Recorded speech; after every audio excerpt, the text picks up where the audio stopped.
Saludos, jóvenes. Iniciamos hoy con la unidad número 2, que es sobre protozoos tisulares. Aquí vamos a compartir pantalla con los protozoos tisulares.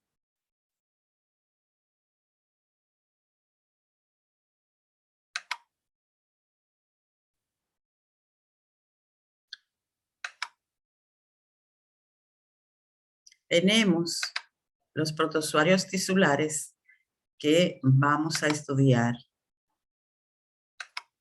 a partir de hoy. Toxoplasma gondii, Plasmodium falciparum, Trichomonas vaginalis, Trypanosoma cruzi y Leishmania spp. Iniciamos con Toxoplasma gondii. Toxoplasma gondii es el agente etiológico de la toxoplasmosis, una parasitosis muy conocida, distribuida mundialmente, cosmopolita, como decimos, en países desarrollados y subdesarrollados, según las estadísticas más frecuentes.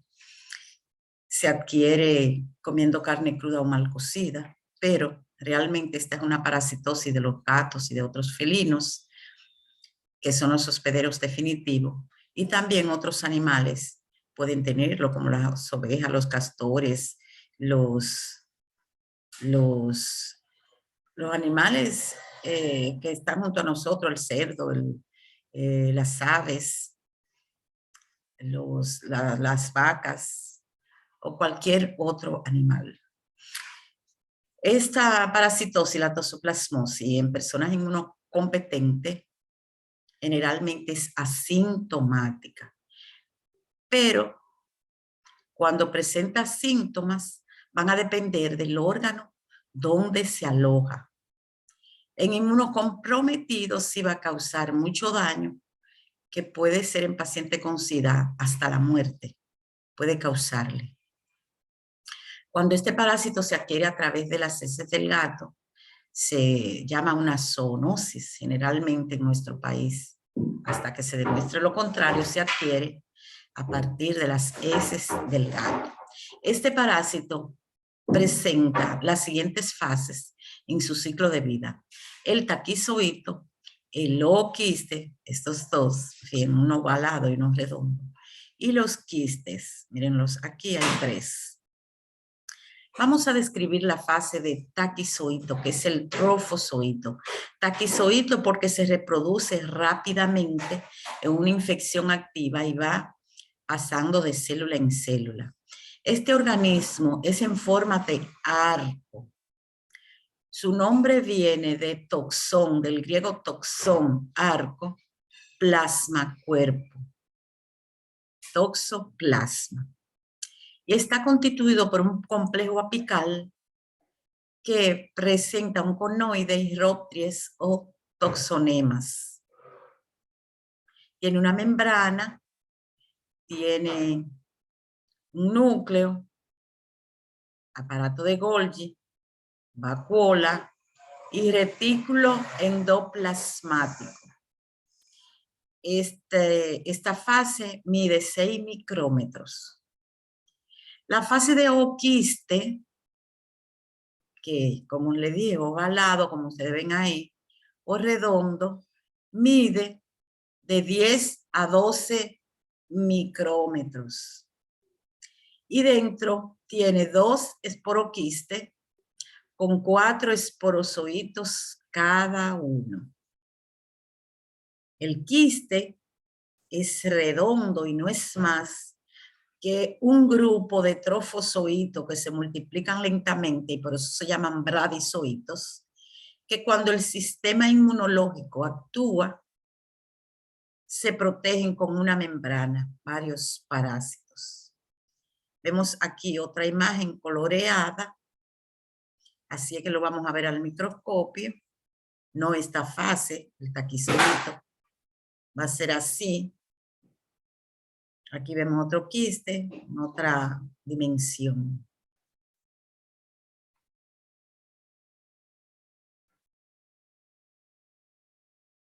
Aquí observamos el taquizoito en forma de media luna o arco, con un núcleo. Esa es la característica que ustedes tienen que reconocer.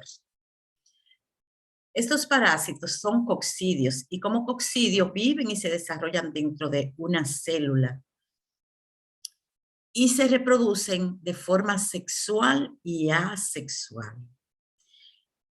¿Cuál es la célula en que viven? La célula del sistema mononuclear fagocítico o célula del sistema retículo endotelial. Fíjense, esta es una célula de esas, un macrófago. Este es el núcleo del macrófago. Cuando la célula está llena de parásitos, se rompe y salen los taquizoitos, que son los que están en las infecciones activas, dañando células, pasando de una célula a otra. Los zooquistes salen solamente en las heces del gato. El gato se parasita cuando él defeca y lamiéndose el cuerpo, ¿verdad? Que él se ha contaminado en el lugar donde defecó. Lamiéndose el cuerpo, le ingiere los oquistes en su intestino, esos oquistes se rompen y se liberan los esporozoitos que penetran en las células epiteliales del intestino, en los enterocitos, y ahí se reproducen primero de manera sexual por esquizogonia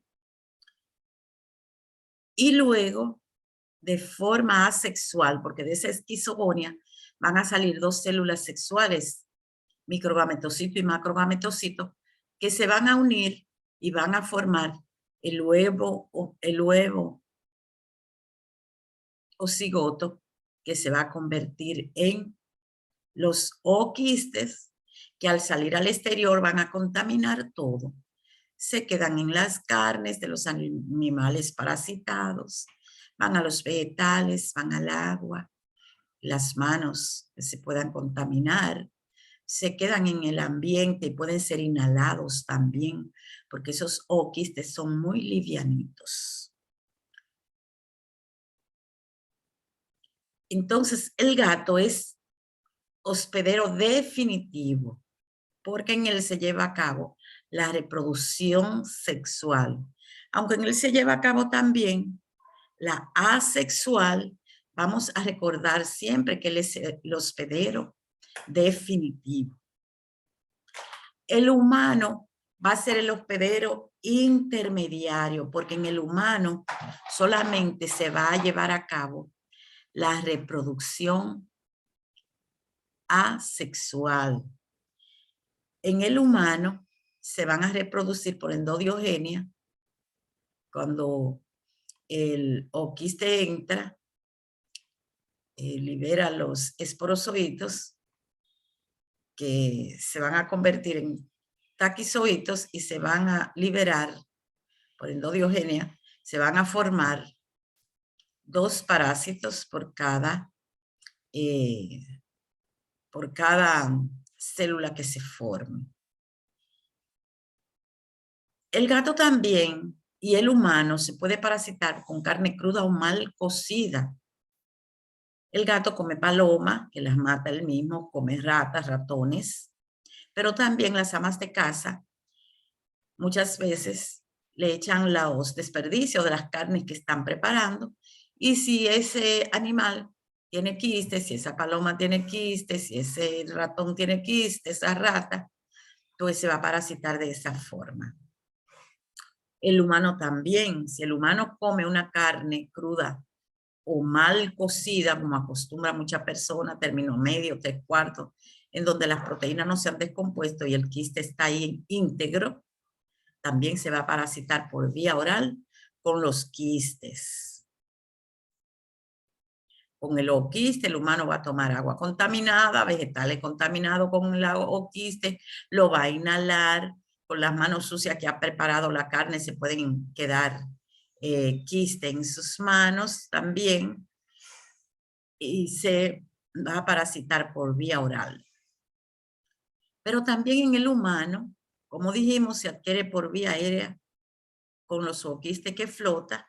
En un trasplante de órgano van a pasar los quistes, porque los quistes viven en los tejidos toda la vida. Recuerden que se van a formar, estos son los quistes, se van a formar en los tejidos cuando el sistema inmunológico actúa y la persona tiene su quiste ahí hasta que no se presenta un evento de inmunocompromiso, se rompan esos quistes y aparezca una infección activa. ¿De qué otra forma se parasita el humano? En la embarazada pueden pasar los taquizoitos. En una embarazada que adquiere la infección en el momento de estar embarazada, oigan bien, adquiere el parásito. Entonces, estos parásitos van a pasar a través de la placenta al feto y ahí va a crecer con él y va ocasionando daños que van a resultar con muchísimos daños en el mismo, motimanatos, abortos, hidrocefalia y muchas otras manifestaciones clínicas y patologías que ustedes van a ver más detalladamente en la teoría. Entonces, vía transplacentaria, transfusión sanguínea, trasplante de órganos, vía oral y vía aérea o nasal. De esa forma se puede parasitar el humano. Recordemos eso, todas esas vías de entrada y las fases infectantes que son el taquizoito, el ooquiste y el quiste. Bien. Entonces, recordemos esta imagen, ¿verdad? Que es de un exudado de un órgano que tenga los parásitos, se hace un frote y se colorea con hienza. Pero ustedes se van a aprender ese método, pero no es el que se hace con frecuencia. El que se hace con frecuencia es el de inmunofluorescencia indirecta, en donde se van a ver los taquizoitos de esta forma. ¿Por qué se llama indirecta? Porque esos taquizoitos son de un antígeno que se prepara previamente con exudado de un animal de laboratorio, ¿verdad? Se preparan esos antígenos y se le agrega ese antígeno a un suero del paciente que tiene los anticuerpos. Esos anticuerpos van a hacer que esos taquizoitos que están marcados con una fluoresceína se vean brillantes en un microscopio de inmunofluorescencia. Ese microscopio está en un cuartito oscuro y ahí se va a trabajar con esa técnica de inmunofluorescencia indirecta. Mírenla aquí, la muestra que se va a utilizar aquí ya no es exudado de ningún órgano, sino que es el suero del paciente. Las personas que están en semestre más avanzado entienden bien lo que es suero del paciente porque han visto algo de hematología. El suero no es más que la parte de la sangre líquida color amarillenta. Se toma sangre total, se deja que se forme el coágulo, se lleva a una centrífuga y se decanta esa parte amarillenta a otro tubo y se desecha el coágulo que se va a utilizar muchas veces para hacer otras determinaciones. Entonces, ese suero se mezcla con lo que yo le dije, con el antígeno, que va a detectar que ese paciente tiene los anticuerpos que son IgG y IgM. También esos anticuerpos se pueden detectar por el método de ELISA. Esas dos técnicas son las más frecuentes, pero más la IFI o inmunofluorescencia indirecta. Recuerden que yo les dije que la transmisión vía transplacentaria o congénita se va a hacer en una madre que adquiera la infección estando embarazada. Si esa madre adquirió la infección antes de embarazarse, no va a haber problema para el feto. También debo decirles que después que una madre tiene un hijo con toxoplasmosis, no vuelve a tener un segundo embarazo en que el feto se contamine porque ya tiene los anticuerpos. Esa creencia de que hay aborto a repetición no es cierta, solamente hay un feto, hay un embarazo que se infecta, porque ya la madre adquirió los anticuerpos. Tampoco es cierto, científicamente no está comprobado que una madre se esteriliza porque tuvo toxoplasmosis. Son creencias erróneas que ya desde hoy vamos a empezar a cambiar. Recuerden que lo que yo le digo hoy, dentro de un tiempo puede ser otra cosa, que siempre se hacen investigaciones y tal vez determinan después que sí, que esteriliza, pero hasta ahora las investigaciones que se han hecho no causa esterilidad ni hay aborto a repetición. ¿Cómo vamos cómo vamos a prevenir esta parasitosis? Pues se va a prevenir con medidas de higiene,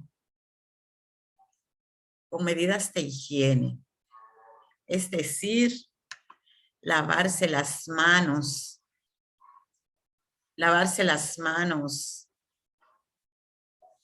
después de preparar las carnes, lavar los vegetales o hervirlos, hervir el agua que sea de buena procedencia, comer carne bien cocida. Según las estadísticas, esta es la forma más frecuente de adquirirla. Yo pienso que en nuestro país comemos la carne muy cocida, salvo algunas excepciones, y pienso que la forma en que más se adquiere es por contaminación de las heces del gato. Pero las estadísticas dicen que es a través de carne cruda mal cocida. Hay países que es muy frecuente que la persona coman carne cruda, pero en nuestro país no es tan frecuente. Ahora hay que hacer investigaciones para demostrar esa teoría de que se adquiera más por contaminación de la heces del gato que por comer carne cruda o mal cocida.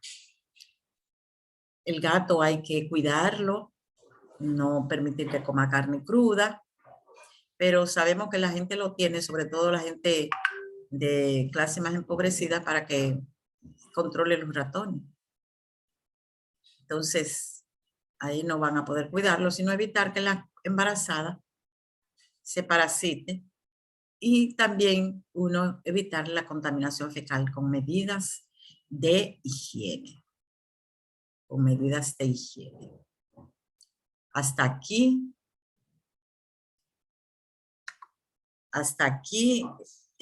la clase de toxoplasmosis. Estaré con ustedes